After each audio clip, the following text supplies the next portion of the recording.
your heartbeat sometimes flutter, skip a beat, race too fast? It could be a sign of heart rhythm disorder. Today we have Dr. Thabet Alsheikh, a board-certified electrophysiologist with Cardiology Consultants and Baptist Healthcare, here with us to explain more about heart rhythm disorder causes, symptoms, and the innovative treatment options available at the new Baptist Rhythm Center. Thank you for being here. Thanks for having me. So what is normal heart rhythm and arrhythmia, and what are we really going to be talking about here this morning? Well, an adult heart beating at rest 60 to 100 beats a minute regularly is considered a normal heart rhythm. When the heart goes irregular, too slow, or too fast, that's when we call it arrhythmic, or we call the patient having arrhythmia. And we have different interventions we can do or offer our patients to correct that disorder. Well, what are the main types of rhythm disturbances, and how is age a part of this? Well, basically the heart, as I just mentioned, can go slower than expected, and that's what we call bradycardia or bradyarrhythmia. Could be going faster than expected, and that's what we call tachycardia or tachyarrhythmia. As we get older, we're more likely to have slower rather than faster heart rhythm. Fast heart rate can happen at any age, but we are more likely to have slower heart rhythm and as we get older, basically. And we have options we can provide our patients. When the heart goes too slow, it's basically like the electrical generator of the heart is going weaker and slower, or the electrical wiring system of the heart going bad. And that's basically when we implant a pacemaker. A pacemaker, this is basically an actual pacemaker. We implant it under the skin, usually on the left side, and it has very flexible wires that go through the veins inside the heart. So the electrical generator of the heart is replaced by this generator, and electrical wiring system replaced by these wires. Now, when the rhythm slows down, is this strictly just a function of aging, or are there other causes that may contribute to the situation that when you need that pacemaker? No, actually it can happen at any age, but it's more common as we get older. Some people are born with the need for a pacemaker. Some people, after they get heart surgeries, they end up with a pacemaker. But we see it more as we get older. How do people, what kind of symptoms are there? How would someone know to come see someone like yourself, or just to explore this maybe with their primary care physician? What would they feel? Well, basically, if the heart goes slower or faster than expected, we may feel tired, we may feel short of breath, we may feel dizzy. Sometimes we may pass out, actually. And sometimes we may not have any symptoms.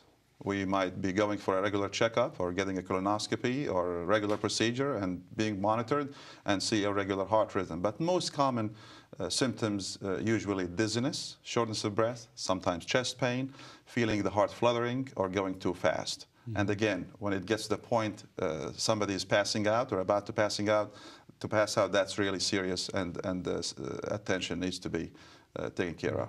So is there anything anyone can do as far as modifying lifestyle once they notice this, or is it a serious enough problem at that point that they really do need to seek medical attention?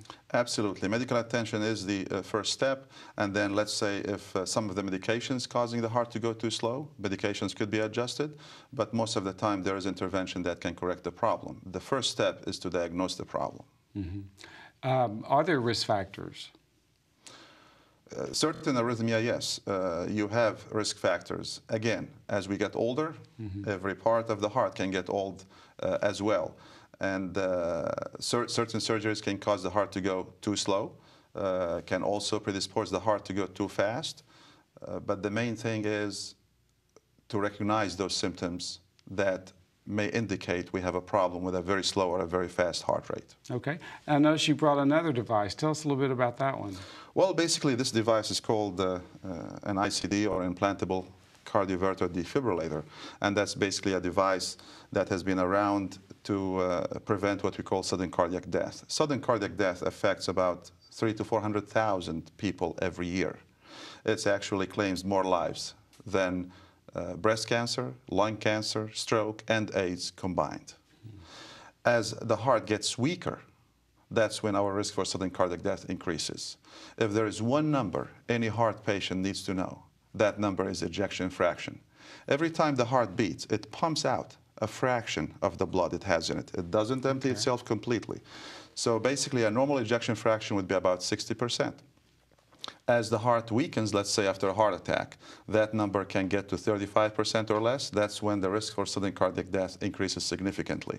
And that's when a defibrillator could be a lifesaver. Would someone possibly have both of those devices at the same time? Well, actually, a defibrillator is a perfect pacemaker plus the ability to provide a shock. And that's why it's bigger. If we compare the size of the defibrillator to the pacemaker, we can see it's larger because it has a capacitor with the ability to provide a shock that can save someone's life. What do you find talking with patients? What do you find some of their biggest concerns are? Well, getting used to a device that's under the skin for the rest of your life is an adjustment. That's main concern. But as long as the patient feels safe and secure and their life is not as much at risk as it used to be before this device, I think that's a peace of mind everybody would like to have. Okay. Well, tell us about the new center. The Heart Rhythm Center, actually, we're very proud to have this center, being the first and only in the area, focused exclusively on providing management of arrhythmia disorder for our patients. My partners, Dr. Weisberg, Dr. Verma, and I, and our staff are very committed to providing the highest quality and most advanced management options to our patients, certainly in our local area and hopefully beyond.